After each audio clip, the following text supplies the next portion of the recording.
Bueno, buenos días a todos. Gracias por venir. Como decía Toño, mi nombre es María Pérez.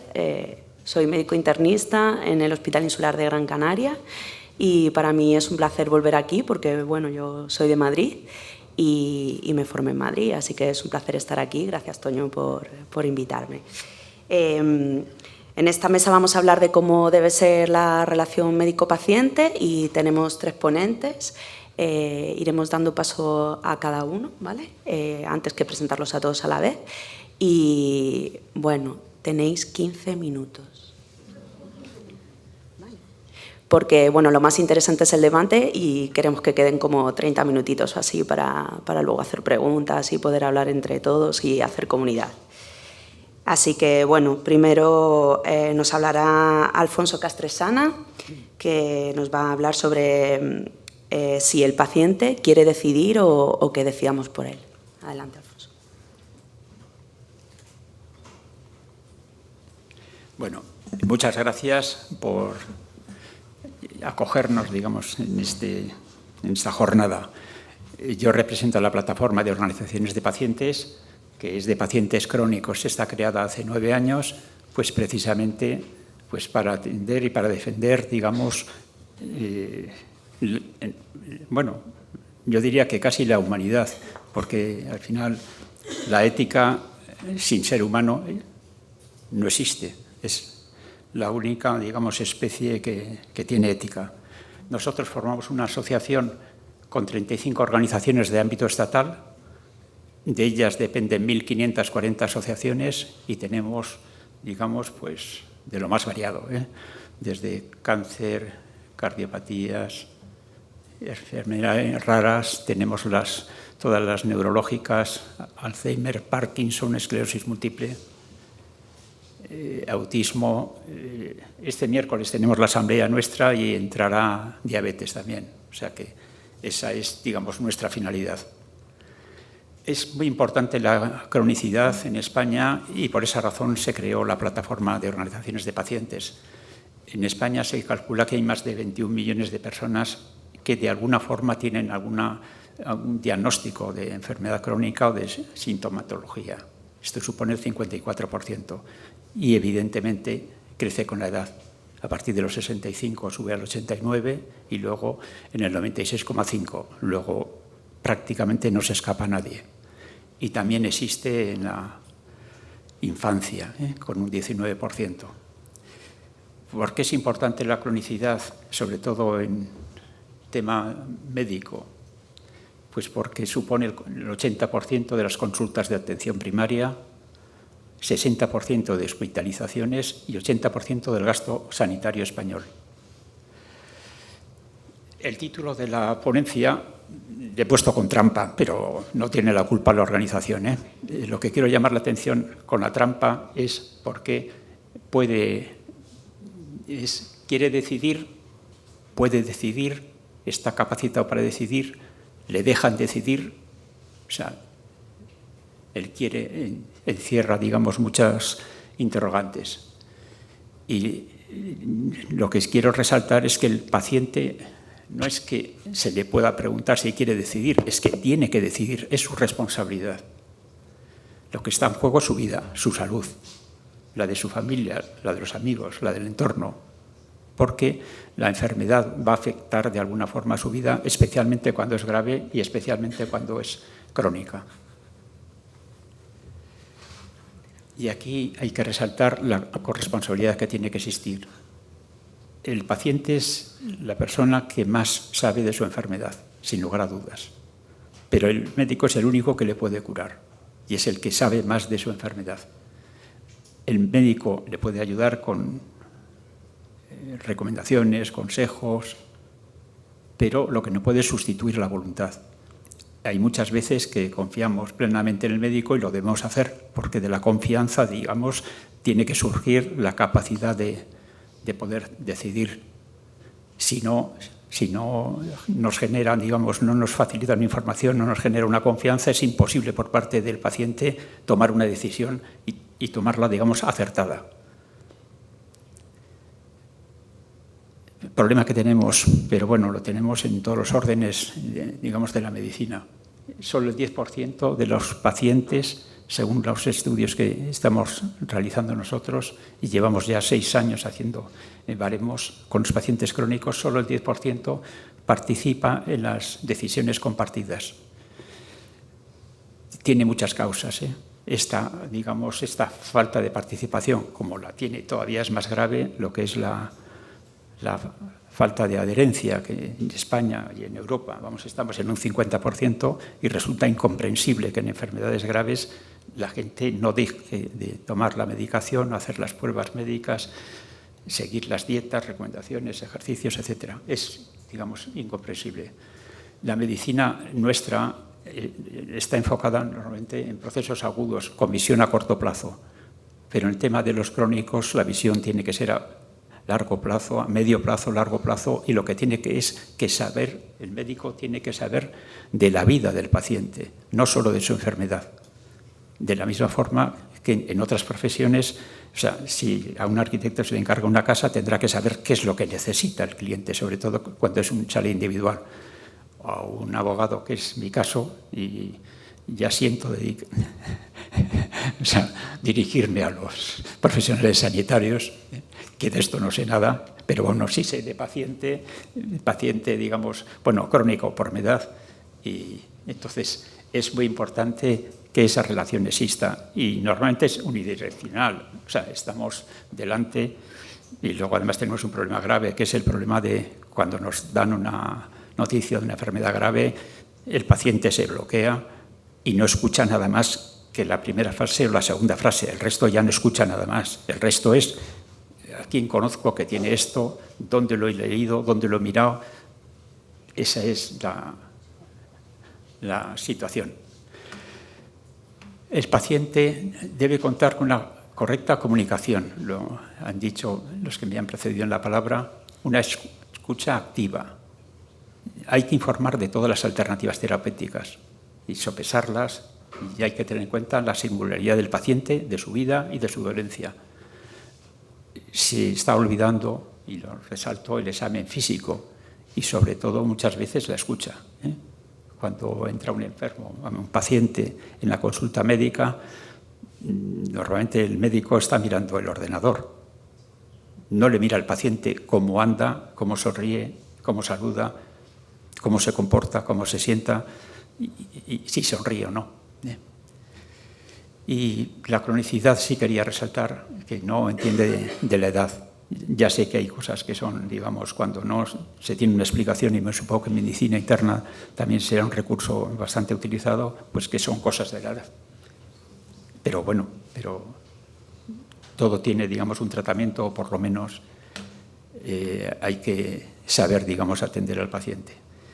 Y sí quería meterme por el tema de los protocolos, porque no son paradigmas inamovibles.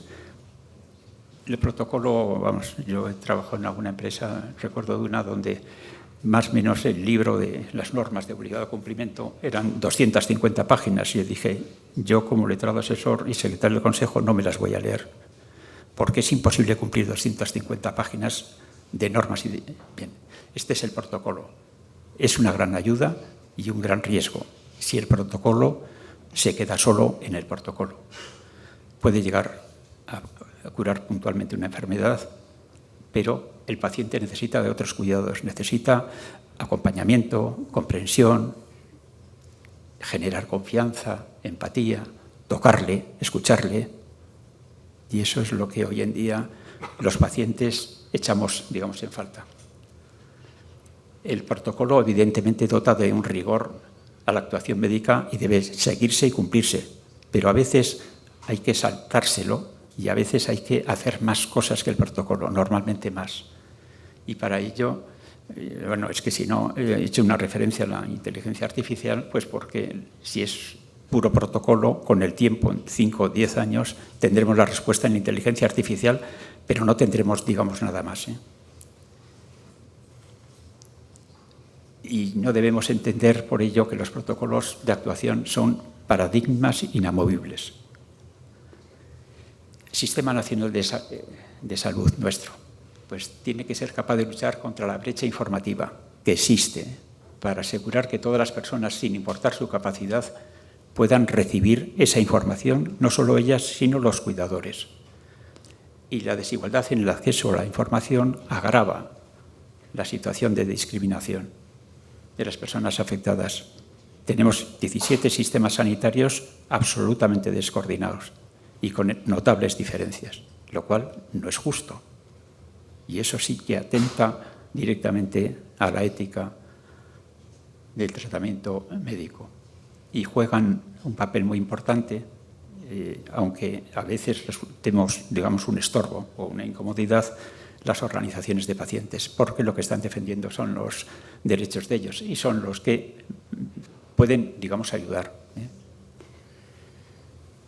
La transformación digital es otro reto que se enfrenta el Sistema Nacional de Salud y tiene que enfrentarse con los bulos, con las falsas noticias y tiene que asegurar que todas las personas, por independencia de su habilidad o de su capacidad, puedan acceder a la información, al tratamiento, al seguimiento de su enfermedad. Y luego, evidentemente, todo esto tiene que estar súper protegido con, digamos, la confidencialidad, la protección de la intimidad y que solo él o las personas autorizadas por él sepan lo que le ocurre. El diagnóstico temprano, evidentemente, ayuda muchísimo a poder tomar decisiones, pero nos enfrentamos con una situación que es la que quiero resaltar. El 41% de los pacientes crónicos, estamos hablando de enfermedades graves, serias, por llamarlo de alguna forma, recibe un primer diagnóstico erróneo y la averiguación de su enfermedad requiere muchas veces la intervención de 3 o 4 especialistas. Y en el caso de medicina interna, yo, por la experiencia como familiar de médico, pues me supongo que son los que más reciben, digamos, cosas que no saben o que no han encontrado, digamos, la causa, el origen, la enfermedad, los demás, digamos, especialistas. Y el 45% tarda 2 años o más en recibir el diagnóstico acertado. Se avanza muchísimo con todas las técnicas, los TAC, resonancias magnéticas, etc. Pero se tarda todavía. Y por eso, cuanto más se tarda, más se desilusiona el paciente, más pierde la confianza y menos inclinado está a tomar decisiones. Muchas veces es, bueno, pues lo que digan, lo que hagan, que me lo hagan. La eficacia clínica sí quiero resaltar que es un componente clave de la seguridad del paciente y que tiene que existir una transparencia total sobre los datos. Otra cosa distinta es cuando nos dan los resultados, no entendemos absolutamente nada, pero yo siempre he abierto, digamos, el sobre con lo que hay dentro. Datos nuestros del barómetro de crónicos en el año 2022. Es la evaluación sobre la atención sanitaria, estaba en suspenso, 4,9. Los pacientes suspenden el funcionamiento del Sistema Nacional de Salud con un 4,5, pero lo peor es que cada 2 años ha bajado un punto. Antes estábamos en un notable y estamos en un suspenso. Pero la misma situación tenemos en política. Ninguno de los políticos recibe el aprobado. O sea que, bueno, estamos en la misma situación. Y los pacientes crónicos opinan sobre su estado de salud. El 11% dice que es buena o muy buena, pero el resto es mala, regular o muy mala. El valor de un servicio sí quiero resaltar que es que muchas veces se hacen evaluaciones de los servicios que se prestan, pero lo que tiene que incorporar es la perspectiva del que lo recibe. Y eso hasta hace poco no se ha escuchado, no se ha oído. No debemos perder el foco de que los pacientes y las pacientes son los beneficiarios finales. Y vuelvo a resaltar las organizaciones de pacientes que evidentemente ayudan a informar y luego, digamos, a conocer su enfermedad y muchas veces a saber que hay vida después de la enfermedad, por muy grave que sea. Y lo último ya es las características del modelo ideal. Son unas cuantas, digamos, ideas que hay que tener en cuenta. La equidad territorial, ya me he referido antes a los 17 sistemas sanitarios totalmente descoordinados. la dotación presupuestaria tiene que haber para líneas estratégicas. Hay que saber dónde se va, qué es lo más importante. Una evaluación sistemática de esas intervenciones desplegadas en el marco de las estrategias. Tiene que estar todo orientado a la promoción de la salud y a la prevención de los principales factores de riesgo y determinantes sociales. Tenemos que ir a una atención integral de la cronicidad a pacientes y personas cuidadoras, que es la dimensión biopsicosocial. La farmacia comunitaria integrada en los PAI del Sistema Nacional de Salud. Y la continuidad de los cuidados a través de coordinación entre el sistema sanitario y social. Hoy en día es infinitamente más sencillo con teleasistencia, etcétera, pero lo que no podemos hacer es sustituir al médico, a su presencia, con un busto, digamos, parlante y con dificultad de comunicación.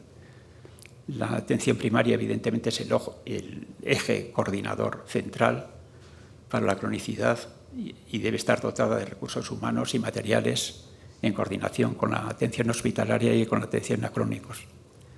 La transformación digital es la historia clínica compartida, que hoy en día pues, nos quedamos en las comunidades autónomas y difícilmente, y a veces en algunas de ellas ni siquiera se comunican entre los hospitales.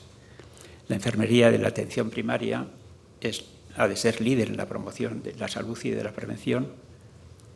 Los profesionales sanitarios deben recibir una formación adecuada en el manejo de la cronicidad y los pacientes han de ser corresponsables e informados.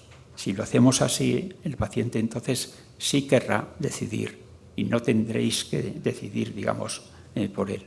Y nada más. Muchas gracias.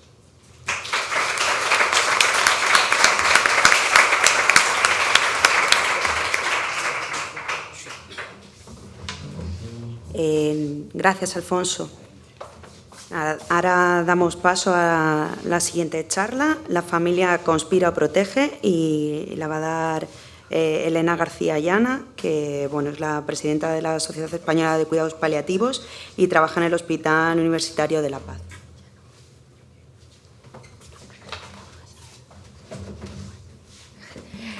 Bueno, muchas gracias. Es un gusto estar aquí. Gracias por la invitación. Y bueno, este título me ha perseguido durante los últimos meses, que sepáis, porque no sabía muy bien cómo enfocarlo. No sé, yo lo que aspiro es hacer una reflexión entre todos los que estamos aquí y dar algunas claves que pueden ser como interesantes pues, para ver, ¿no? Que la familia conspira, la familia protege. ¿La familia hace las dos cosas? Yo creo que hace las dos cosas. Y a veces conspira para falsamente proteger. ¿Cómo le damos un poco la vuelta a todo esto? Bueno, a mí me ha perseguido mucho este título, así que espero que os persiga a vosotros también. Voy a traeros un caso real del servicio en el que he trabajado durante los últimos 15 años. Ya no estoy en La Paz, solo estoy en el Comité de Ética Asistencial. Y bueno, pues os traigo a Teresa, que es la cuidadora de Paula. Teresa tiene 45 años, está casada con Antonio, que tienen un hijo, Tony, de 16. Viven en Madrid. Ella trabaja como cuidadora ella vive en la ELIPA y trabaja como cuidadora en el colegio, en el comedor del colegio. Y Antonio trabaja en una empresa de mantenimiento. Es la cuidadora principal de Paula, que es una enferma renal. Paula tiene 75 años, vive sola, es originaria de un pueblo de Albacete, pero se vino muy joven a Madrid y se casó con Antonio, que falleció pues hace 3 años de cáncer de páncreas. Ella fue maestra, pero se tuvo que jubilar a causa de la enfermedad renal. Bueno, tiene toda una historia de cronicidad a cuestas, diabética, hipertensa, cardiópata, ha estado en hemodiálisis, ha pasado por todo el spa de la nefrología y luego pues, se ha trasplantado hace 5 años. Teresa, ¿quién es? Teresa es una hija única, ¿no? Que vive en el mismo edificio que su madre. Es una mujer que está entregada al cuidado de su madre. Tiende a ser un poco anticipatoria, cuida mucho, se pone muy cabezona con la toma de inmunosupresores porque ahora Paula está trasplantada. Dice que ve muy despistada a su madre, que a veces esto ha llegado a ser un conflicto entre ellas porque, bueno, pues Paula dice que la trata como si fuera una niña. Lleva 5 años trasplantada Paula y su evolución ha sido bastante tórpida en los últimos 2 años.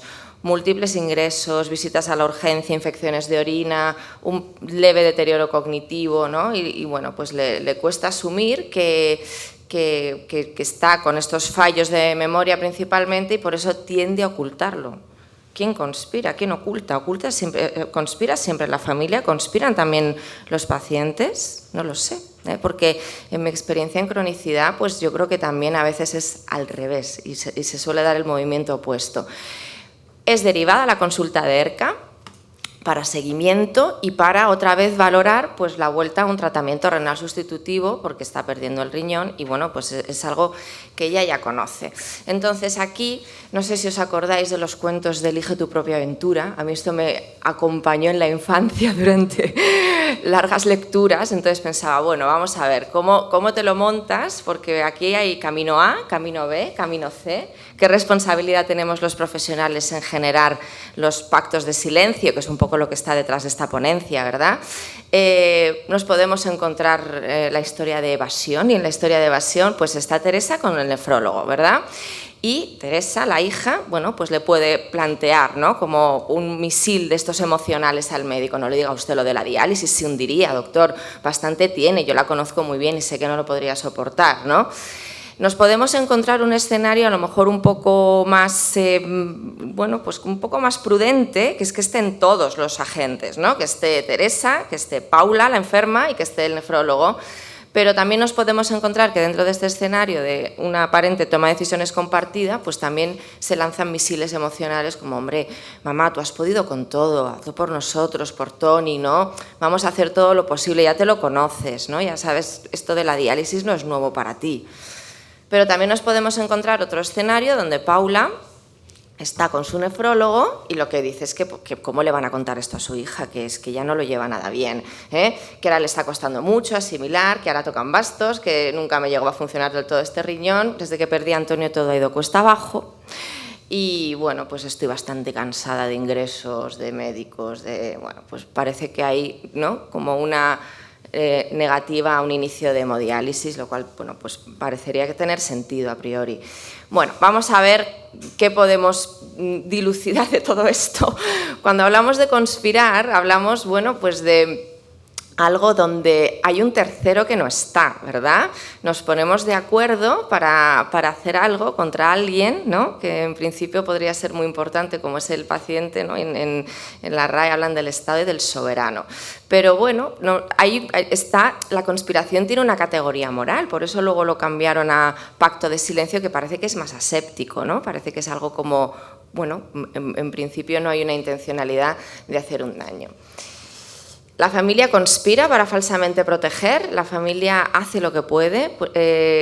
Parecería un poco que a veces el tema de la conspiración podría ser un medio, ¿verdad? Y creo que es una de las cosas que a mí más me ha aclarado durante, pues desde que me invitasteis a estar aquí, he estado dándole vueltas a este asunto, es la diferencia entre medios y fines, ¿no? Y cómo a veces utilizamos medios que son bastante cuestionables con un fin que desde luego es la protección, pero todos queremos protección en todo momento. La protección es algo que todos buscamos, a lo mejor no, ¿verdad?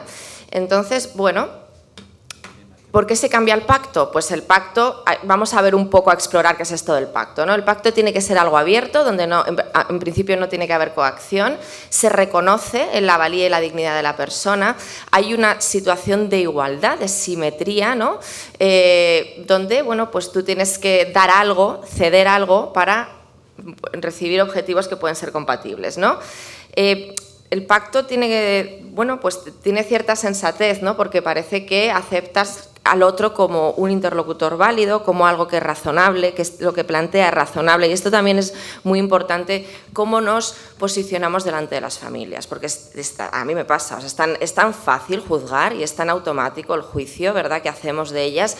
Entonces yo creo que es muy importante ver, ¿no?, ¿qué motivos tiene el otro para plantearme lo que me está planteando? ¿Desde qué perspectiva me lo está planteando? ¿Cuál es su vivencia? Esto que os contaba Beatriz por la mañana, ¿no? De la validación, legitimar la perspectiva del otro, porque si no hay validación, si yo no legitimo al otro, es que no podemos llegar a acuerdos. No llegamos a acuerdos desde las posiciones, llegamos a acuerdos desde los objetivos. Entonces, bueno, luego también hay una cuestión que tiene que ver mucho con respetar, ¿no? Respetar una vez concluido que esto se respete, y flexibilidad, ¿no? Porque yo creo que esto es como incuestionable. Es que tenemos que priorizar objetivos en función de circunstancias y por lo menos renunciar a alguno de ellos también. Entonces, en el pacto creo que es importante también centrarnos en el proceso y centrarnos en lo que el paciente puede también asumir. Tenemos derecho a estar informados, pero también tenemos derecho a no estar informados. La información no es un derecho por encima de otros, ¿no? Entonces, estamos en un contexto de bioética. ¿Qué valores nos podemos encontrar, verdad? Que entran en conflicto en estas situaciones donde la familia puede estar puenteando la información. Pues la verdad, la protección, ¿no? Como todo vale para proteger, es algo que todos queremos, ser protegidos. La información, desde luego la autonomía del paciente, y alguno más que podríamos pensar, como por ejemplo nuestra propia responsabilidad y cómo ejercemos la responsabilidad de cara a la información, cómo establecemos, hay trabajo en equipo, no hay trabajo en equipo, nos sentamos con otras disciplinas para informar, para entender un poco la perspectiva que puede tener una familia que conspire, que proteja, que haga lo que buenamente pueda, porque al final yo creo que la gente hace lo que puede con lo que tiene. Bueno, pues las necesidades tienen mucho que ver con la comunicación, ¿no? ¿Qué necesidades tiene una familia que está enfrentándose a una situación, no solo de final de vida, sino de cronicidad también? Comunicarse con naturalidad, estar con el paciente, redistribuir roles, ¿no?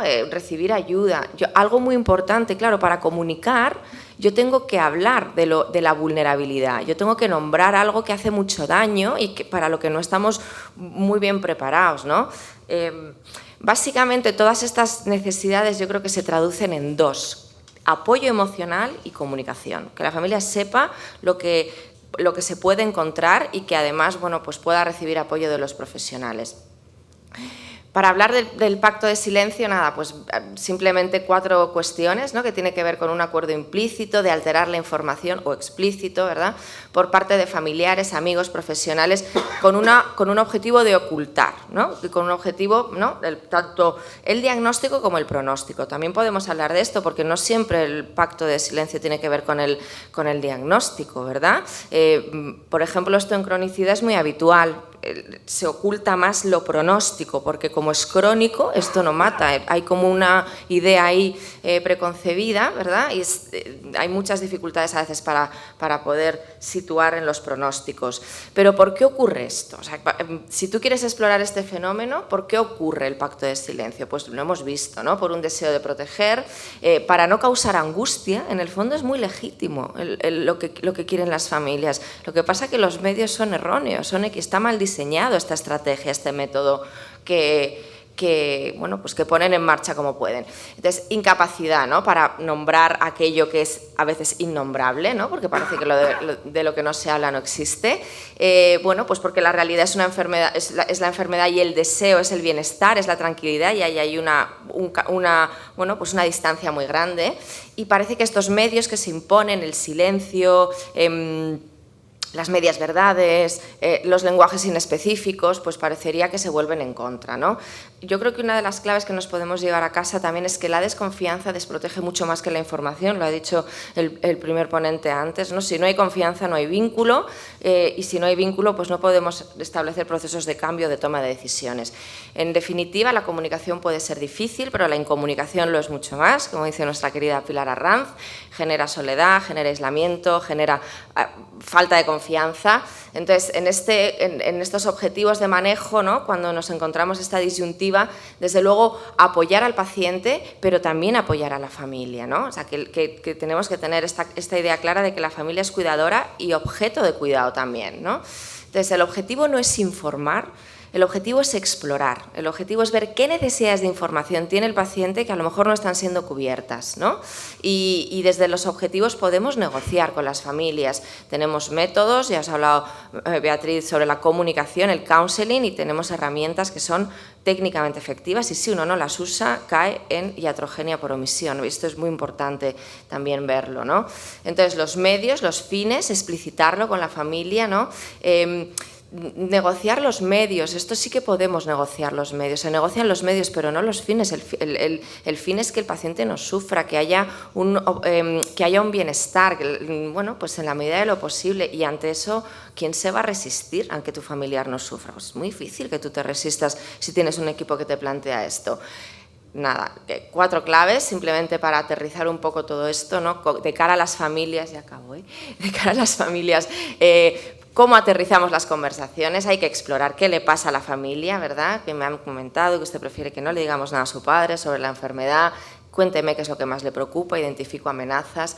Empatizar con el otro, bueno, validar su perspectiva. Reforzar que la familia tiene una información que tú no posees y el paciente tiene una información que ni la familia posee. O sea que esto también es importante. Explorar los recursos. ¿Cómo ha enfrentado su padre? Cuénteme que usted le conoce bien otras situaciones de estas características. ¿Cómo se ha relacionado con esto? Él ha tomado decisiones, le ha gustado saber, porque nos da la sensación que está haciendo preguntas y tienes que ir como lanzando la caña a ver si eso le va permeando al otro. Hay que confrontar en el momento adecuado, ¿verdad? Que le resulta más doloroso, hablar sobre ello, sufrir. Si tú confrontas antes de tiempo, estás gastando una bala que ya no la vuelves a recuperar, y esto es muy importante para no cargarnos la relación clínica. Y bueno, pues identificar recursos, evaluar el análisis de consecuencias, que es muy de la ética, esto también es muy importante, ¿no? ¿Cómo cree que se sienten enfermos si intenta comunicar, su padre, ¿no? Si intenta comunicar lo que le preocupa y no puede hacerlo? ¿Usted cómo cree que se sentiría? Cuéntenos, pero claro, esto hay que hacerlo desde un lugar que no sea amenazante. Y esto es muy difícil, ¿no? Es como esto de, ¿no? Pero ¿cómo no va a informar? ¿Cómo se sentiría usted si no le informásemos de lo que le está pasando, ¿no?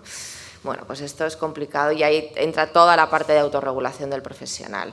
Ahí tenemos más, ¿no? Realzar la importancia de la congruencia interna. Claro, esto visto así suena un poquito, lo lees y suena un poco a coacción, pero hay que enmarcarlo y hay que confrontar, porque si no confrontas, esto no sitúa al paciente. La validación genera mucho vínculo, pero es la confrontación la que genera cambio. Entonces, en resumen, los mensajes para casa, bueno, pues no contar puede decirnos mucho más que contar, utilizar con mucha prudencia esto de los derechos del otro. Esto es su derecho, le está quitando usted un derecho a su padre. Esto es, claro, esto del derecho y la ética pues tienen a veces muy poco que ver, ¿no? La información es un derecho, pero la no información es otro. El familiar también necesita estar apoyado, no apretar en esto, porque a veces apretamos mucho y queremos correr mucho. El tema de las dobles lealtades también en cuidados paliativos es importante, y yo creo que la idea también es hacer una reflexión todos de qué responsabilidad tenemos nosotros. Cuando se generan pactos de silencio, muchas veces tiene que ver con la propia responsabilidad del profesional en la dificultad en dar malas noticias, en la dificultad en trabajar en equipo y en la dificultad en organizar pues nuestro servicio con otros servicios, ¿no? Y bueno, yo creo que con esto lo vamos a dejar aquí. Tenía más cosas, pero vamos a parar ya. Muchas gracias. Gracias.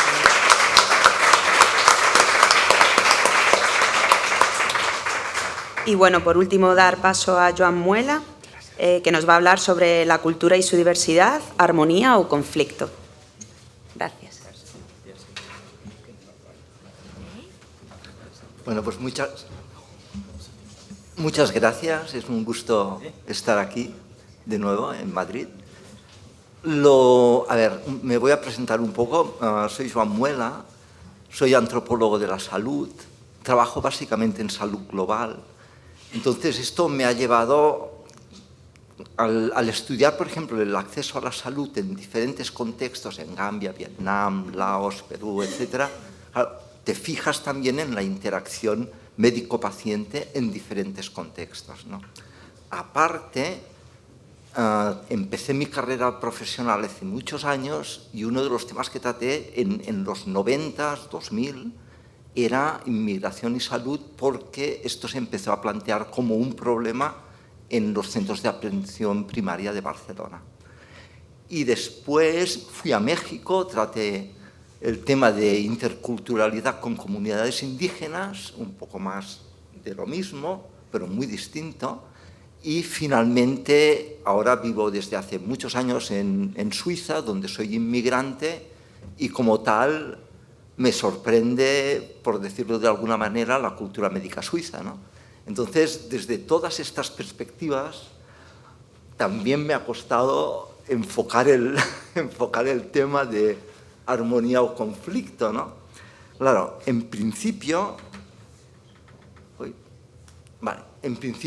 uno de los elementos básicos de la comunicación intercultural es que puede dar las dos cosas, ¿no?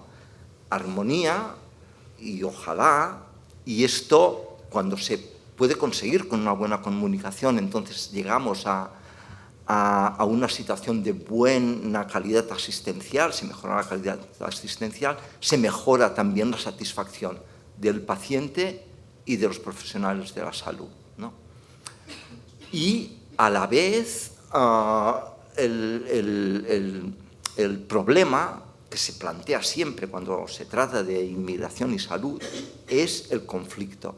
Y yo no creo que el gran problema sea el gran conflicto con temas de mutilación genital femenina, etcétera, que sí, que obviamente son asuntos muy importantes, pero que requieren otro tipo de soluciones, ¿no? Ahí requieren intervenciones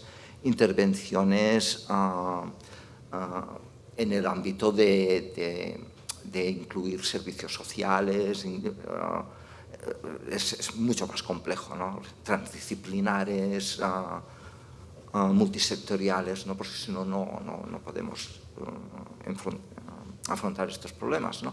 Pero el microconflicto es mucho más habitual. Y el microconflicto sucede por malas interpretaciones, por un he dicho y me parece que no lo acabo de entender. Son estos pequeños problemas que se van acumulando y van reforzando estereotipos. Y ahí tengo el caso de mi hermano. Mi hermano es médico en Barcelona y me contaba una vez, él es, de verdad que es una persona súper empática y súper maja, ¿no? Y me contaba, es que Joan, es que yo no puedo con los dominicanos, es que cuando me vienen los pacientes dominicanos es que no puedo con ellos. Y le digo, ¿por qué? Dice, es que hablan y hablan y hablan.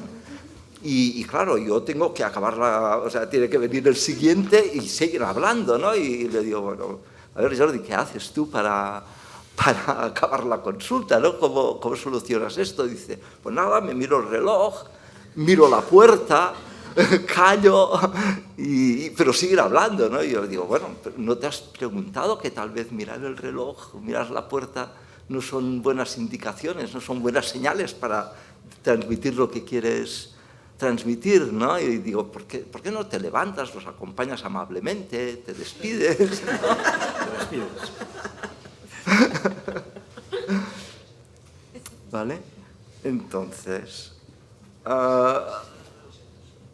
y esto yo creo que es lo habitual, pero claro, esto te va creando la imagen, es que los dominicanos es que los dominicanos hacen, es que no te dicen, es que te ocultan la verdad, es que se quejan demasiado, ¿no? Todo este montonazo de quejas, ¿no? Entonces, un poco el tema de la cultura, ¿no? Aquí definiciones básicas, o sea, en la antropología tenemos como 100 definiciones distintas, ninguna es buena, pero en principio cultura son normas, creencias, costumbres, valores, símbolos, también representaciones de la enfermedad, también cómo nos deberían atender en un centro de salud, también todo lo relacionado, ¿no? con cómo me siento, la percepción del propio cuerpo, ¿no? Todo esto forma parte y se transmite en los procesos de enculturación cultural, ¿vale? Entonces, pero, dicho esto, las culturas son heterogéneas y cambiantes, es decir, la diversidad la hay, es obvio que la hay, ¿no? Pero hay un proceso enorme de homogeneización cultural con la globalización de bienes, movilidad de personas cada vez más, la universalización de la medicina occidental, ¿no? Porque en todas partes hay centros de salud, ¿vale? Entonces, el acceso a Internet, yo me he encontrado en un pueblito de Camboya perdido en la montaña, un muchacho de 12 años que nunca había visto a una persona fuera de su comunidad y los promotores de salud que van por allí hablándome en inglés, y lo habría aprendido con el móvil, viendo películas, o sea, solo. Y yo realmente me quedé alucinando, ¿no? O sea, es excepcional, ¿no? Pero hay conocimientos, sabemos dónde está, bueno, al menos nos suena dónde está Wisconsin o dónde está Ohio por las películas, y tenemos muchísima información, ¿no? Pero a la vez hay heterogeneidad cultural por clase social. Pensad que la satisfacción de los médicos en Inglaterra, y esto desde hace muchos años se ha estudiado sistemáticamente, tiene que ver sobre todo con clase. O sea, la mejor atención se produce cuando las clases son concordantes. En Estados Unidos lo han mirado en términos de lo que ellos llaman la raza, ¿no? Entonces, pacientes afroamericanos con médicos afroamericanos, concordancia. Pacientes latinos con médicos latinos, concordancia, etcétera, etcétera, ¿no? Entonces, pues subculturas juveniles, y gente que va y que viene, ideología política, y esto es muy importante, porque si pensamos en términos de valores, pensemos diferentes opciones ideológicas y veremos la diversidad que hay, ¿no? ¿Vale? Una cosa muy importante es que hay experiencias previas. Os comentaba antes que todo el mundo ha vivido la medicina occidental, ¿no? Pero una cosa es el paradigma médico, que es más o menos el mismo en todas partes, y otra es la cultura médica, y ahí ya suelen ser muy distintas, ¿no? Y esto se convierte en referentes de normalidad. Por ejemplo, hay lugares donde la medicina el papel del médico, que tiende a ser hombre, es muy autoritario, donde la gente prácticamente dice que sí, comenta 4 cosas y espera que el médico le diga o le dé una solución, la cual también dice que sí, y una vez en casa la hace o no la hace, ¿vale? Pero esto es muy habitual. Es muy habitual también que en sitios la transacción médica sea simplemente conseguir una receta, ¿vale? Y así diversidad de situaciones, ¿no? Por deciros una cosa, en Suiza, la medicina en la parte de habla francesa y la parte de habla alemana es distinta. En la parte francesa hicimos un estudio sobre cómo los médicos tratan la campilobacteriosis, y dan mucho más antibiótico en la parte francesa que en la parte alemana. ¿Por qué? Porque en la parte francesa se quiere el bien inmediato del paciente, que esté bien, que pueda ir a trabajar, que no tenga dolor, mientras que en la parte alemana se mira más el bienestar social, es decir, que no hayan resistencias a los antibióticos, con lo cual se tiende a reducir la administración de antibióticos, ¿no? Un mismo país, mismo sistema de universidad, ¿no? Mismo sistema, bueno, mismo, parecido sistema sanitario, ¿no? Por lo de los cantones y tal, pero mismo país, mismo sistema, ¿no?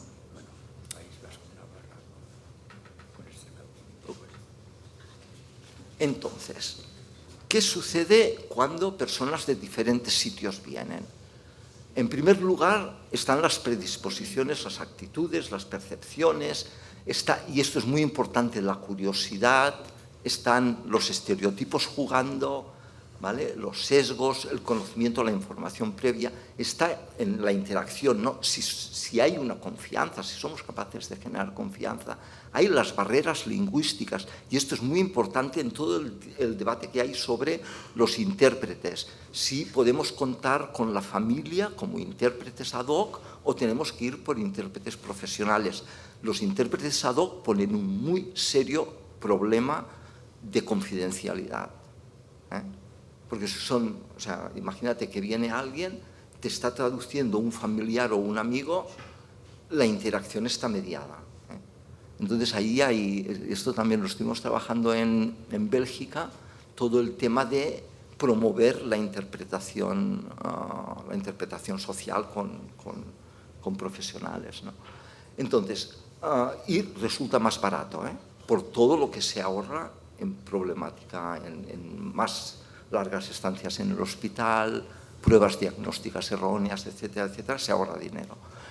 Y después los factores contextuales, que es lo que todo el mundo en general habla, ¿no? De la presión asistencial, la cultura institucional, etcétera, etcétera, que ya comentábamos antes, ¿no? Entonces, hay unos elementos muy importantes ahí que son, y ahí ya voy acelerando y acabando, que son todo el tema de la comunicación no verbal en estas problemáticas, ¿no? En unos sitios mirarse a los ojos es señal de confianza, en Asia mirar a los ojos es muy mal rollo, ¿vale? Entonces, y ahí ya lo vamos poniendo en función y si empezamos mal, seguimos mal, ¿no? Las barreras lingüísticas que os he comentado, las representaciones. Esto es importante, porque las representaciones de la salud y de la enfermedad varían mucho. A mí, por ejemplo, en Tanzania hablan de homa. Homa se traduce en fiebre. Y la gente te dice, tengo fiebre. Y esta fiebre no quiere decir que tengan la temperatura más alta. Quieren decir una molestia vaga en una parte del cuerpo. Entonces pueden decir homa yatumbo, homa yaquichua, ¿no? Del estómago, de la cabeza. Y esto te está señalando más o menos una molestia. Queríamos adaptar una aplicación de estas de diagnóstico al suajili y era absolutamente imposible porque no se correspondía ninguna traducción a la traducción cultural, ¿no? Entonces, o el concepto de choque en muchos sitios de Latinoamérica, ¿no? Donde una enfermedad vinculada con lo caliente no le puedes dar un tratamiento caliente o muy frío porque choca o por exceso o por contraste, ¿no? Entonces, o que a un tratamiento con antibiótico hay que compensarlo con leche o que hay que compensarlo con paracetamol porque refrescan o con carne porque da más fuerza, ¿no? Fortalece la sangre. Y estas nociones muchas veces no son explícitas, pero muchísimas veces están implícitas y subyacentes, ¿no? Y después está un concepto que en la antropología diferenciamos entre dolencia y patología, en inglés lo llaman illness and disease, ¿no? Y esto hace referencia a la dolencia como la problemática médica, el trastorno orgánico, y la illness, toda la representación de la enfermedad, todo el sufrimiento, la condensación, llamamos el idioma de la enfermedad para hablar, por ejemplo, de procesos migratorios, ¿no? Que se concentran en la artrosis. Entonces, te están hablando de artrosis, pero en realidad te están hablando de toda una vida de trabajo, de exposición a climas violentos, de arrodillarse y fregar el suelo de rodillas, ¿no?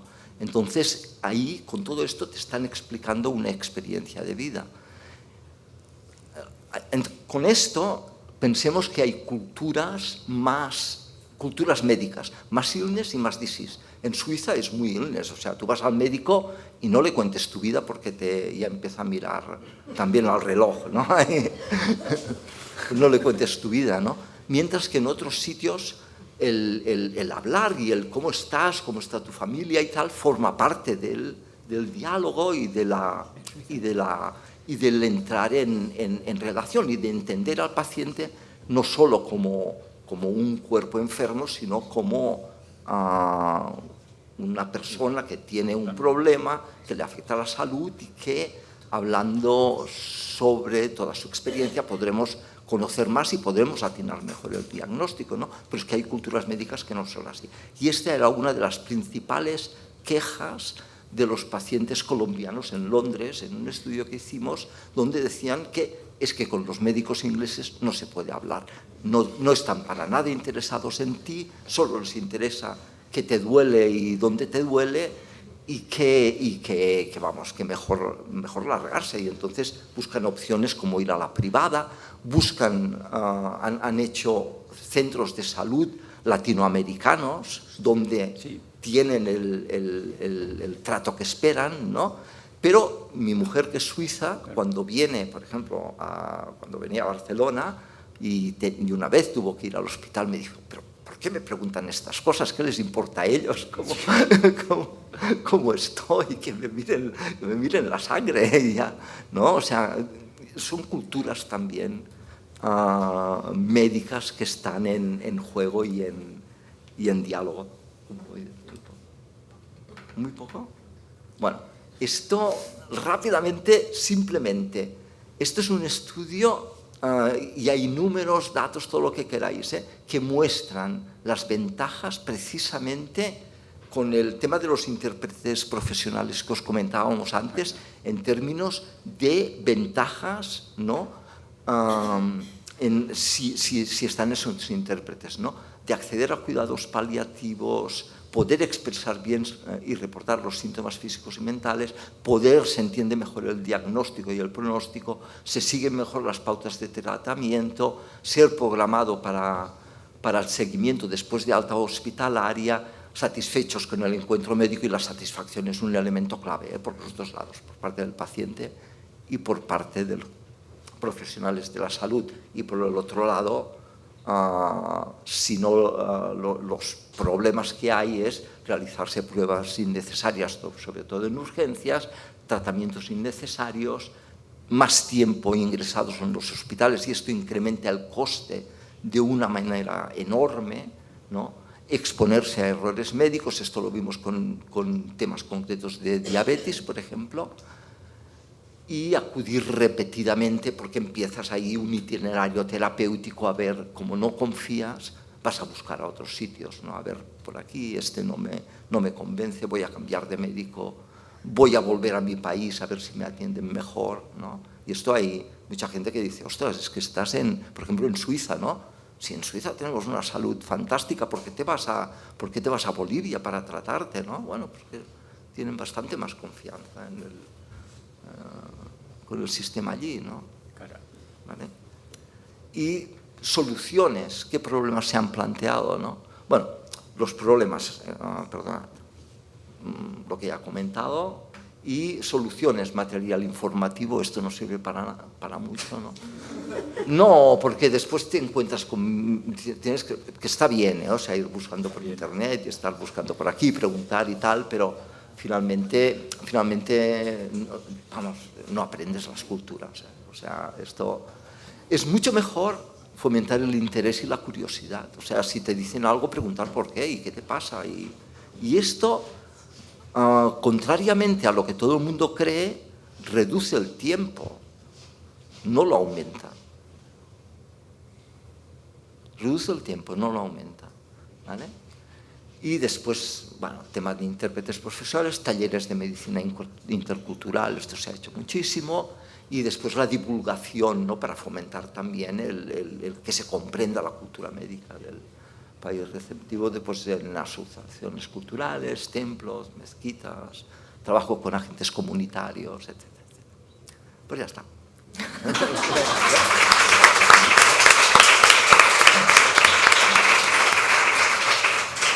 Pues nada, darle las gracias a los tres ponentes por su brevedad y ser tan concisos, y si hay alguna pregunta a la mesa o a alguien en concreto.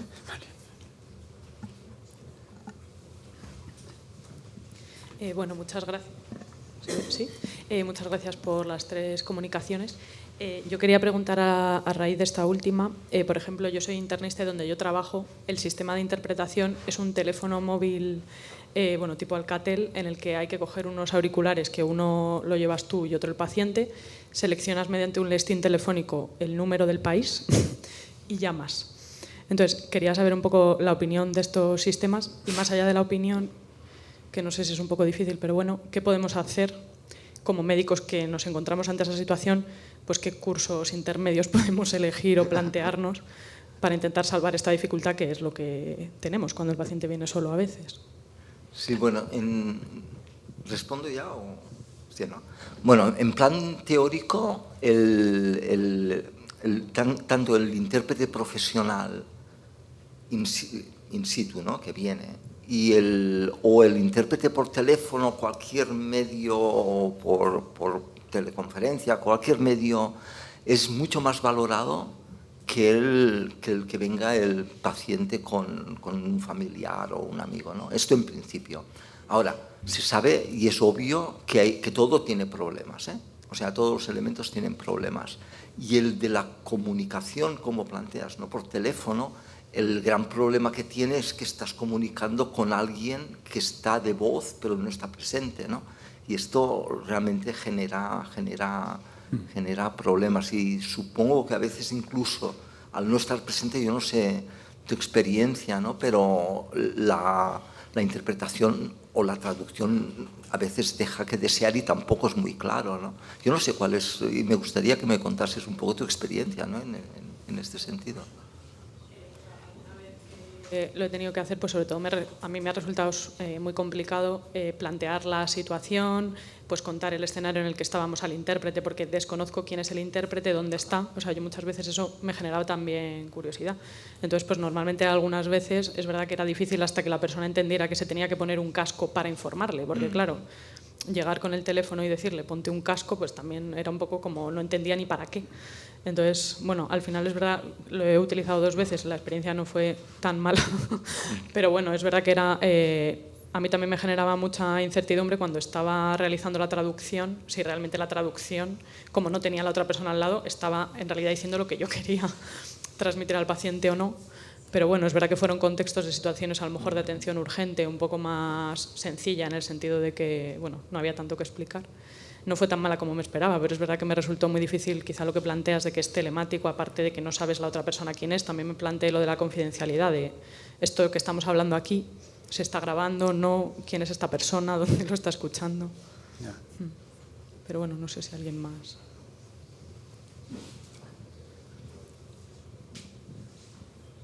Sí, bueno, lo primero felicitar a la mesa. Han sido unas ponentes que nos invitan a reflexionar. Con respecto a la comunicación intercultural, sí que es cierto que, por ejemplo, en Madrid disponemos de una asociación, Salud entre Culturas, que es del Gregorio Marañón, que se impulsó con el doctor Rogelio, en el cual pues, bueno, integraban esa figura que se pudiera tener no solamente en el hospital, en el Ramón y Cajal, perdón, sino que lo pudiéramos tener en todos los distintos centros sanitarios. Y sí que las experiencias, además son enfermeras, médicos las que realizan esta atención, las que permiten una mejor comunicación, como decíamos, in situ. Y sí que yo creo que es lo que tenemos que intentar tender, ¿no? Que no sea un lujo, que no sea algo excepcional, que solamente se tenga, ¿no?, en un determinado ámbito, sino que lo podamos cubrir desde el punto de vista sanitario. Y bueno, mi pregunta era con respecto a la comunicación de las malas noticias, también a ver qué te parece, si se puede invertir, ¿no?, desde el punto de los recursos en que se tengan estas figuras presenciales a nivel de la atención. Y de la comunicación de malas noticias, sobre todo, y el pacto de silencio, relacionado con lo que comentabas, de ese trabajo en equipo, que claro, el trabajo en equipo en paliativos está como muy integrado, sobre todo, ¿no?, además el programa que tenéis en La Paz tan potente con la acogida, en el que se participa médico, enfermera, psicólogo de una forma integral, en la realidad. O sea, el trasladarlo esto, pues en el ámbito que estamos, ¿no?, medicina interna o a nivel de hospitalización, en el cual yo creo que uno de los determinantes fundamentales es que el médico va por su parte, la enfermera va por su parte, se produce una incoherencia brutal con respecto a esa información, y también en mi ámbito, ¿no?, por ejemplo, los intensivos, en el que ese trabajo en equipo no se realiza de forma adecuada, pero que ni se les ha enseñado desde lo que serían las facultades, ¿no? Y de repente te encuentras con la realidad de ahora, venga, tenéis que aprender o como sea a realizar esa información, ¿no? Entonces, esa acogida, esa explorar valores, esa, ¿no?, familia que necesita un tiempo para asimilarlo, pues se va a aferrar a lo que va intentando desgranar de cada uno de los profesionales, a los cuales empieza a sacar evidentemente lo que mejor le conviene.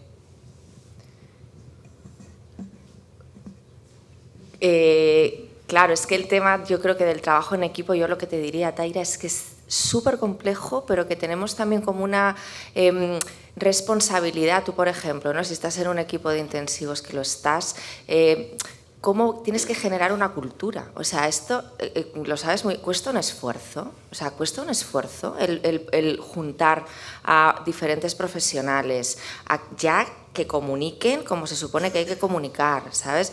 Entonces yo creo que yo no tengo la respuesta, o sea, no tengo ninguna respuesta respecto a esto. Lo que sí que creo es que si tú crees en el trabajo en equipo, que además esto no es una cuestión de fe, es una cuestión de evidencia, tú tienes la responsabilidad de eso, promoverlo, y tienes que ver qué personas tienes al lado que sean sensibles a esto. Y esto es un trabajo de hormiguita. Hay algunos que hemos tenido el lujazo de formarnos desde que salimos de la universidad en esto, pero yo cada vez soy más consciente de que ha sido un absoluto privilegio, o sea, que lo normal es lo que tú cuentas. Entonces, cuando tú esto lo has visto desde que te destetan de la universidad, pues creo que tienes esa responsabilidad también de llevarlo donde estés, ¿no? Y yo creo que se puede, o sea, te digo, yo creo que la gente es sensible a esto también, y va a haber personas que sean mucho más mentales y que tú tienes que ponerles un artículo de la eficacia del trabajo en equipo en determinado escenario.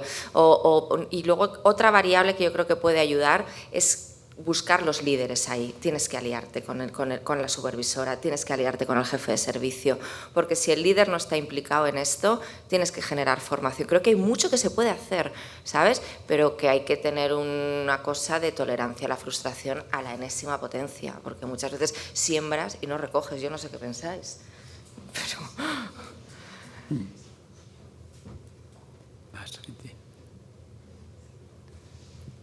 Muchas gracias por las tres presentaciones, agradecer las tres, pero volvía un poco a la competencia intercultural.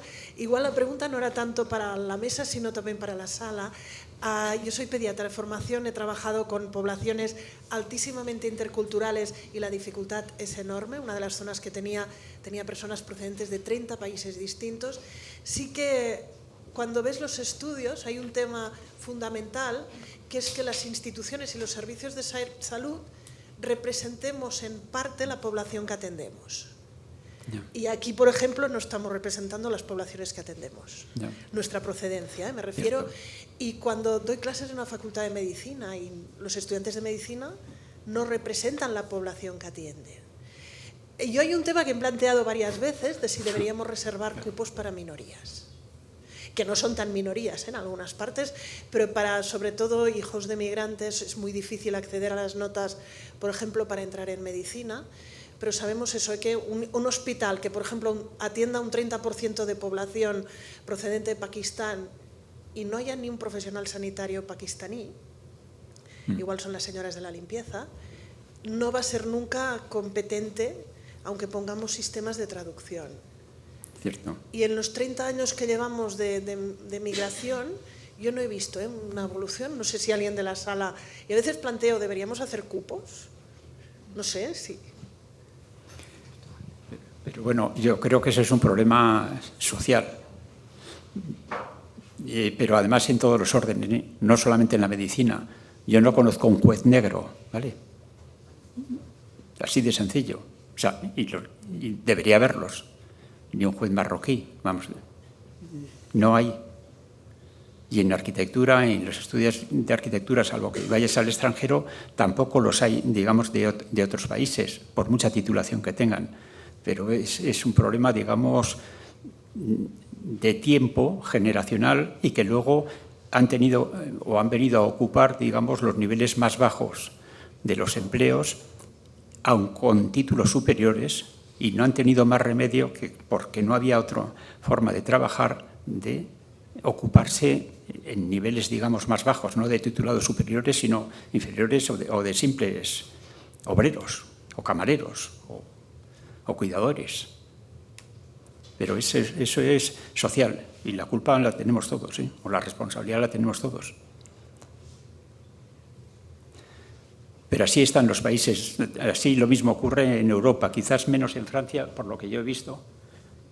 En Francia hay mucha más participación, pero claro, por el origen, digamos, de Argelia y de toda su cultura, digamos, francófona en la franja de África. Pero en España, digamos, hemos ido a América, por decirlo de alguna forma, y ahora están viniendo de América, pero no los dejamos... O no les capacitamos para entrar, digamos, a niveles superiores, ¿eh? Sí, no, el tema, incluso el caso de América, es a veces la convalidación del título, porque hay gente que viene titulada y tiene problemas de convalidación, ¿no? En Francia igual, o sea, tengo una compañera argentina que finalmente pudo convalidar en España, pero no puede convalidar en Francia. Ella está residiendo en Francia, ¿no? Entonces son este tipo también de complejidades, ¿no? Por otro lado, cierto que en Francia sí que hay mucho más, ¿no? Porque tiene por el pasado colonial y los pieds noirs y todo así. Claro, y mientras que, por ejemplo, en Estados Unidos sí que se mira un poco el tema de Asian, ¿no? Lo que llaman Asian, Caucasian y todas estas cosas que y tal, pero también hay finalmente bastante problemática porque hay siempre minorías que no están. Y después también pensad una cosa, ¿no? Que hay un gradiente de clase en esto también, ¿no? Quién puede ir a estudiar medicina y quién no, ¿no? Y los gradientes de clase a veces son tanto o más complicados como los de procedencia, ¿no? Entonces, el tema es complejo, interesante. Sí, porque yo no sé si la solución es realmente realizar apartados, ¿no? Este tipo de médico con esta cultura o esta clase tiene que atender a este tipo de personas de su misma cultura y su misma clase. No planteaba que tu pregunta fuera de esa manera, sino si... No se trata que haya un médico dominicano que atienda a dominicanos, es que si tenemos compañeros dominicanos, seguramente comprenderemos mejor al paciente dominicano que nos viene. Sin duda. No es apartar...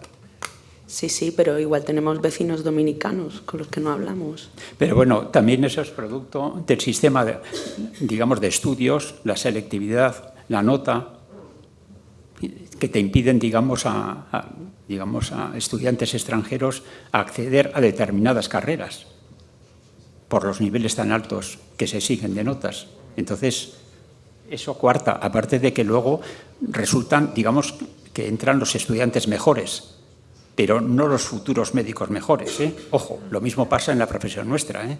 O sea, hay una definición, bueno, si me das tiempo, ¿eh? Hay una definición de los ingleses por parte de los jueces y es que tiene que ser, una persona con sentido común, equilibrada, integrado en la sociedad, bien considerado, etcétera, y luego añade, y si sabe algo de leyes, mejor. Bien, en España es una oposición y hay jueces, pues con todos los respetos, pues que no tienen vocación. La inmensa mayoría no tienen vocación. Han encontrado, un oficio o una función, lo cual es pues un riesgo enorme. Yo quería plantear, voy a cambiar de tercio con el tema de la conspiración del pacto de silencio. Yo ahora trabajo en urgencias, entonces nosotros muchas veces llegas al diagnóstico, o sea, te encuentras tú un diagnóstico en un escáner que pides por lo que sea, ¿no? El paciente que viene gravemente enfermo tal, terminas pidiendo un escáner y te encuentras un cáncer avanzado. Entonces, yo que todavía soy adjunto joven y que he ido muchas cosas de comunicación y de ética y no sé qué tal, y estoy muy instalado en el paciente tiene derecho a conocer, entonces siempre el paciente hay que informarle y tal. O sea, yo soy muy de esa corriente y de intentar no generar el pacto de silencio, porque muchas veces creo que el punto de abordaje es el principio, ¿no? Y muchas veces pues seremos los médicos de urgencias o los médicos de atención primaria o el equipo de medicina interna los que iniciamos ese pacto de silencio. Entonces, yo normalmente lo que suelo hacer es, cuando me lo encuentro, como el paciente suele estar solo en el área de urgencias inicialmente, suelo ir a hablar con el paciente, pregunto si quiere saber tal y si quieren saber, le suelo informar. Y luego le pregunto si quiere que informe a la familia, entonces luego pasa a la familia y abordamos con la familia y tal. Yo lo suelo hacer así y de momento a mí me ha ido bien. Pero el otro día se me dio una situación con una compañera que me dice, joder, Gus, qué marrón, que este paciente que venía con el dolor abdominal, que estaban ahí estudiándole que no ha llegado al diagnóstico, tiene un cáncer de estómago, estadio 4, que tiene metástasis por todos lados, no sé qué, y dice, voy a ver si paso a la familia. Entonces, claro, a mí, que me lo traigo todo muy estudiado, dije, pero si esto no se hace así, ¿no? Entonces, claro, yo le pregunté, porque es además una persona mucho más mayor que yo, a la que admiro un montón. Y le pregunté abiertamente, digo, pero vea, tía, digo, ¿cómo que a la familia? Digo, pero si el hombre tiene 50 y pico de años. Y me dijo, voy a pasar a la familia porque quiero saber cómo le gustaría al paciente que le dieran esta información.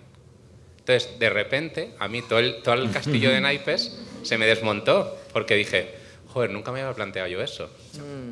Entonces, hago esta reflexión en voz alta porque para mí fue el otro día, pues cosas de estas que te pasan en el día a día y que de repente dices, joder, se me ha fastidiado a mí lo que llevo haciendo durante los últimos años, ¿no? Pero es que yo creo que es compatible, ¿sabes? O sea, yo escuchándote me parece que son cosas como compatibles también. Me gusta de este médico que le dé tanto valor a la familia, ¿no? Y que quiera escuchar realmente de parte de la familia, pero esto también se lo puedes preguntar al paciente. Y también puedes explorar con mucha... Es que el escenario de la urgencia me parece dificilísimo, Agustín, también. O sea, que es unos temazos, claro. pero sí que es importante el como ir generando también este recorrido de mala noticia, como tú tienes que ir creando camino en la urgencia de mala noticia, ¿no? Entonces, preguntarle al paciente también desde una prudencia, ¿no? Bueno, usted, ¿cómo quiere que mira, tenemos diferentes personas que pasan por aquí, hay gente que lo quiere saber todo, hay otras personas que prefieren no saber las cosas, y usted ayúdenos a informarle, porque nos gustaría, claro, esto es algo que a veces no hacemos, yo sé que tú lo haces, pero es compatible también con pasar a la familia. ¿Cuál es el riesgo ahí? Que la familia, ¿sabes?, se amotine. Entonces, bueno, tienes que tener cintura también. Y a lo mejor no es mala estrategia, ¿no? Yo no lo veo incompatible. Incluso yo creo a veces la pregunta de ¿quiere recibir la información solo o prefiere que pasemos a su familia para...?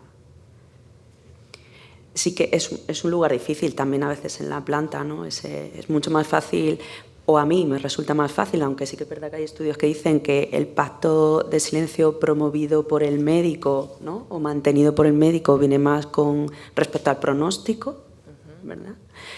A veces incluso puede ser la dificultad de asumir que el pronóstico no es bueno, ¿no?, que la enfermedad, ¿no? Nosotros somos internistas, pero hay otro tipo de especialistas que como que el paciente crónico lo ven un poco menos, o menos cuando se acerca a la terminalidad, ¿no? Entonces, establecer ese camino desde la mala noticia a veces para nosotros también es difícil, ¿no? Y también el no dejarles solos nunca, ¿no? Eso me pasa a mí en la planta. Nunca te encuentras al paciente solo. ¿Qué haces? ¿Echas a la familia? Porque si no, si le preguntas al paciente, ¿quieres recibir o quiere hacerme alguna pregunta? ¿Qué hace el paciente? ¿Echa él a la familia?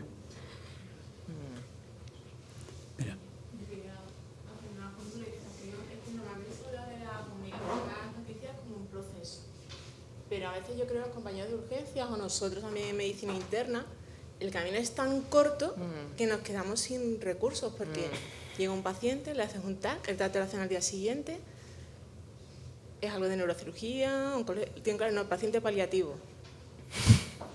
¿Y cómo das esa noticia? No hay tiempo, además te están presionando a la cama, ¿no? ¿Llevamos a paliativo? No, manda a paliativo. ¿Cómo vamos a mandar al paliativo? ¿Cómo se da esa noticia? Porque es que la gente ya no es el paciente, es la familia se bloquea.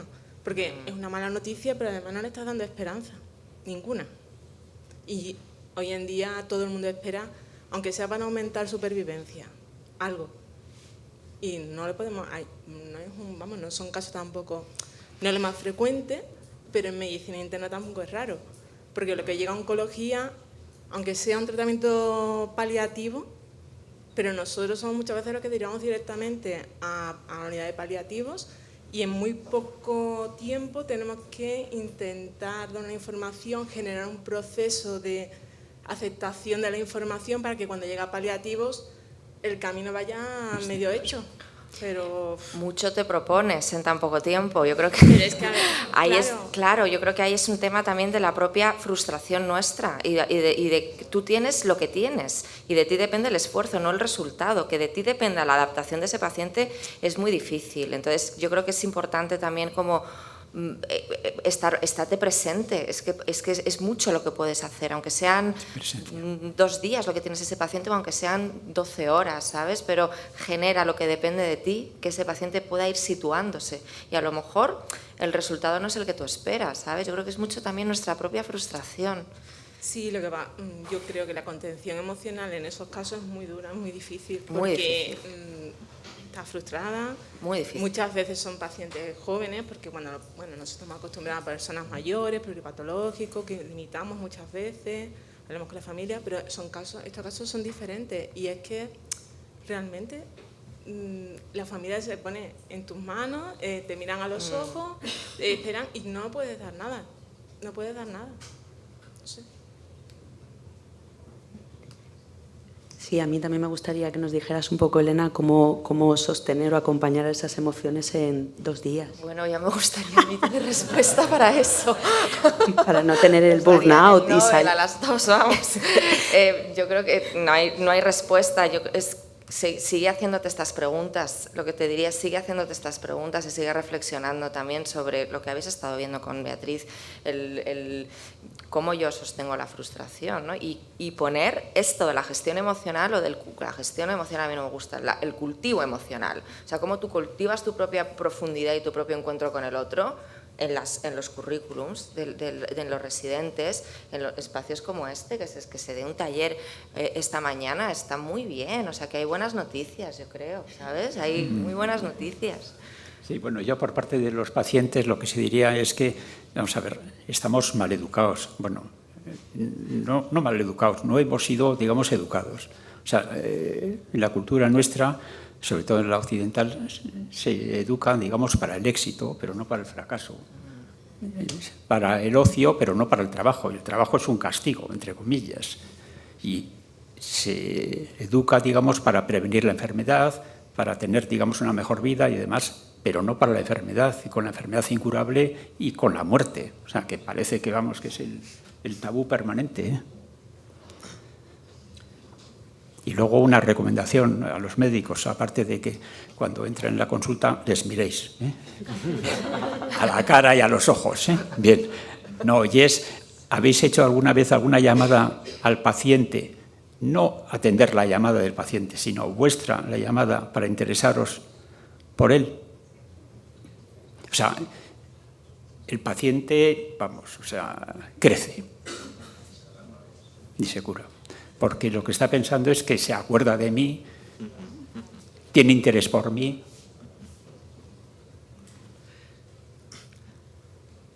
Sí, buenos días. Lo primero, dar las gracias por las exposiciones que nos han hecho reflexionar mucho a todos, por lo menos a mí. Y una cosa que planteabais, no sé, Alfonso, Elena, sobre la importancia que el paciente pueda decidir, tiene que estar bien informado también de su pronóstico. Y a veces esto es muy complicado en los pacientes crónicos que tienen enfermedades en las que el pronóstico es muy ramificado. Es decir, lo mismo fallece dentro de 6 meses o tiene un periplo de años en los que se pueden aparecer necesidades de estudios, pruebas, procedimientos invasivos, pero a lo mejor no aparecen esas necesidades, con lo cual la información se vuelve muy compleja, más cuando en el paciente intervenimos múltiples profesionales y cada uno en una ventana de tiempo, porque estará su médico de familia que le atienda de una forma transversal, estaremos los médicos de hospitalización que le veamos durante uno de esos episodios concretos en los que a lo mejor hay que decidir sobre un cateterismo o no, y le verá el médico de urgencias, etcétera, con lo cual a veces la pregunta que nos surge a los médicos que les vemos en una ventana de tiempo de una semana, 10 días, es: empiezo a hablar del pronóstico desde el inicio de la enfermedad hasta el futuro, porque claro, si no, el paciente a lo mejor tiene una visión muy compartimentalizada de lo que le espera por delante, o como decís de urgencias, le diagnosticamos de insuficiencia cardíaca en urgencias, ¿quién le informa sobre lo que es la insuficiencia cardíaca en los próximos 10 años a ese paciente? Es decir, es una cuestión que a veces... Sí. Ya, vamos a ver. Os cuento un ejemplo, ¿eh? Mi hija pequeña tiene esclerosis múltiple, pero la tiene recurrente, ¿eh? Luego brotes, digamos, etcétera. Yo lo que recuerdo perfectamente bien es que cuando estábamos ella, mi mujer y yo, la otra estaba en Suiza, que es la que tengo, digamos, hace 20 y tantos años en Suiza. Y entonces, cuando había hablado antes del bloqueo, según me contó mi mujer después, nos levantamos y no hablé durante un mes.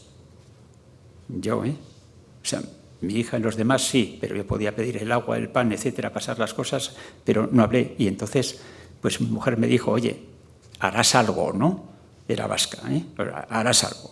Bueno, y entonces, pues, en este ajo, digamos, me metí. Entonces, lo que quiero significar es lo siguiente, es que es muy importante el que, digamos, tengamos unas asociaciones de pacientes, pues porque, vamos a ver, me voy a otro extremo, y puede considerarse una enfermedad el alcoholismo y demás, pero realmente solo se cura con asociaciones de alcohólicos. ¿Por qué? Porque están en conjunto, se comunican y demás. En las asociaciones de pacientes, ojo, lo que no podemos hacer en esclerosis múltiple es llevarles al día siguiente al centro para que vean, digamos, cómo terminan o cómo pueden terminar si tienen la primaria progresiva o la secundaria, digamos, se transforma, digamos, en progresiva. Pero lo que sí puede hacer es ver otras personas, ejemplos. Mi hija, por ejemplo, se ha casado, tiene 2 hijos, y yo sé por mucha gente, digamos, que ha ido al centro nuestro en Bilbao, pues que es o sea, la miran como referente a luego hay vida, luego se puede vivir, luego puedo tener una familia, luego puedo. O sea, el shock inicial hay que superarlo, y luego sí puede haber ayuda familiar, amigos, son esenciales no perderlos, y ahí se demuestran los amigos. Bueno. No, pero yo creo que el poder de los pacientes con los pacientes es clarísimo. Y luego algo que es importante, y ahí te diría, es el tema de la planificación compartida, ¿no? De la atención, que es un proceso también, que no es lo mismo, esto lo hemos visto en nefro, ¿no? Claro, ¿qué haces en un paciente que ya está a las puertas de...? Pues tienes que plantearte otra estrategia, ¿no?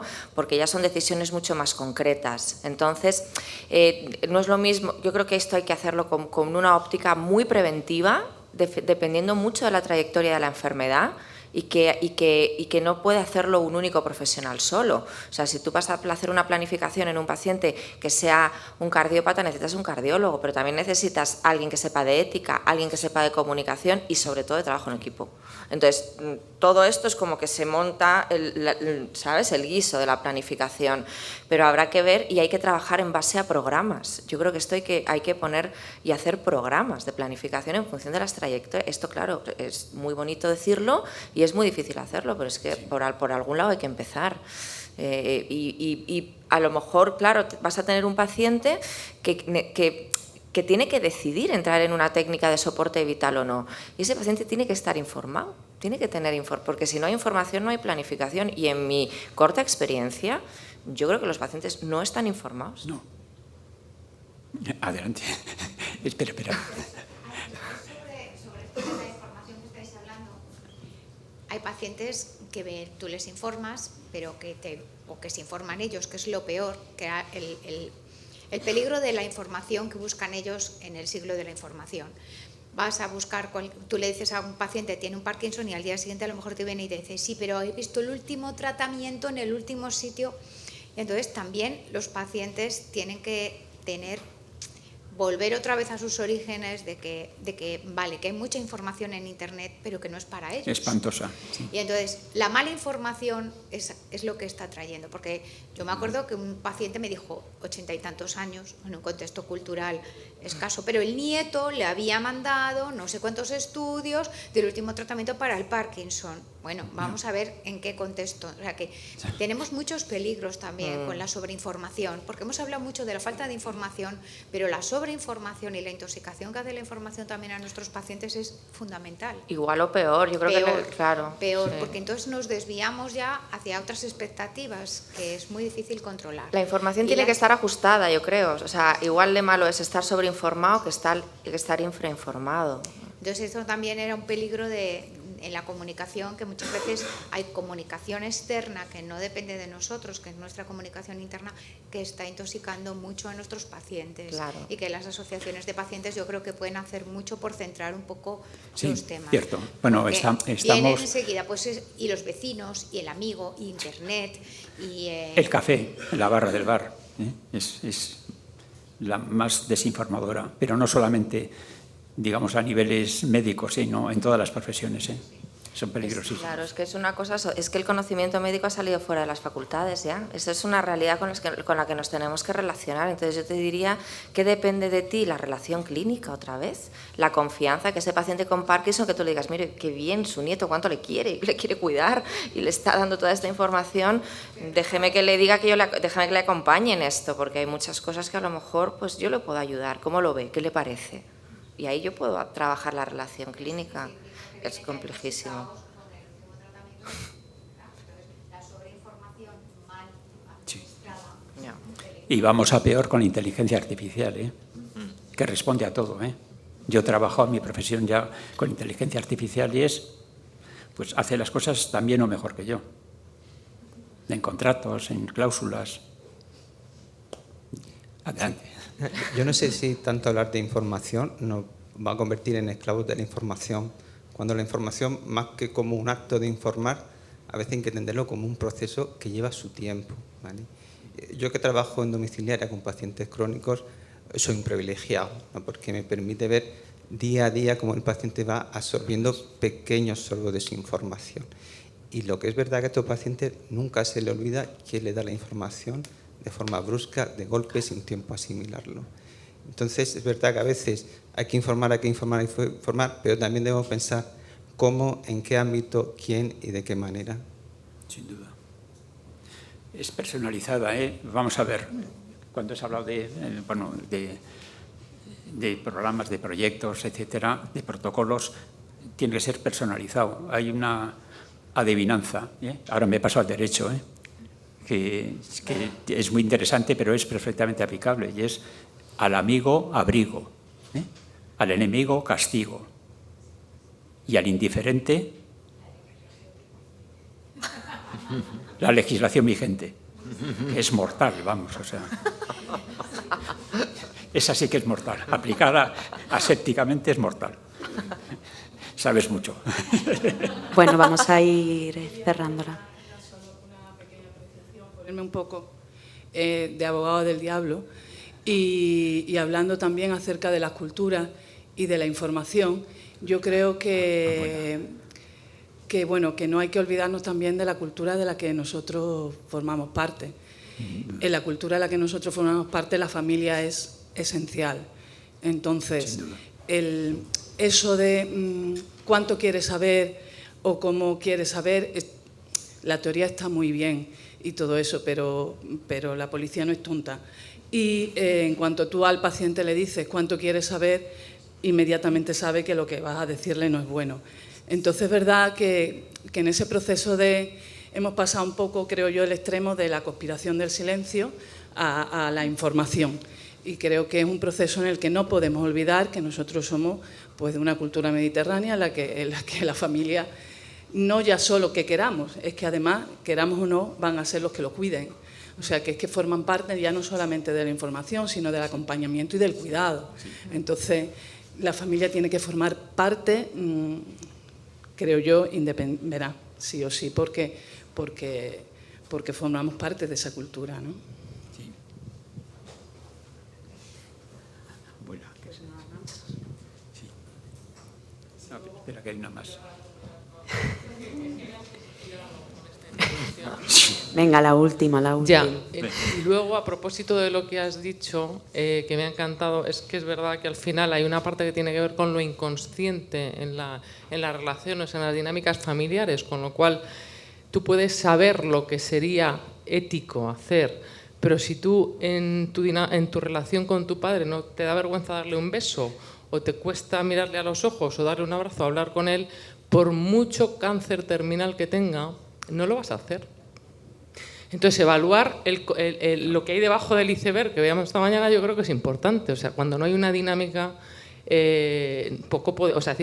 hay cosas que todavía podemos seguir haciendo y que dependen de nosotros, pero es verdad que es mucho más difícil, ¿no?, luchar contra eso. Pero bueno, me ha gustado mucho esto. Bueno, enhorabuena a la mesa, que ha sido espléndida, y muchas gracias a todos. Pues nada, yo quería hacer una última pregunta, y es: yo el lunes, ¿qué puedo hacer por mejorar mi comunicación? Pero una cosa real, una sola cosa, en esto de los 15 minutos o 15 pacientes en toda una mañana, solos. Yo empezaría por el principio, por cómo estás tú, ¿sabes? Como un cerebro en crisis no va a acompañar nunca a otro cerebro en crisis. O sea, que yo empezaría por intentar llevar tu cerebro a la calma. Y eso cada uno tiene sus estrategias, ¿sabes? Pero yo empezaría por el cultivo emocional. Pues nada más. Oye, Ellos también querrán decir algo. No, yo lo resumiría en una sola palabra: acompañamiento.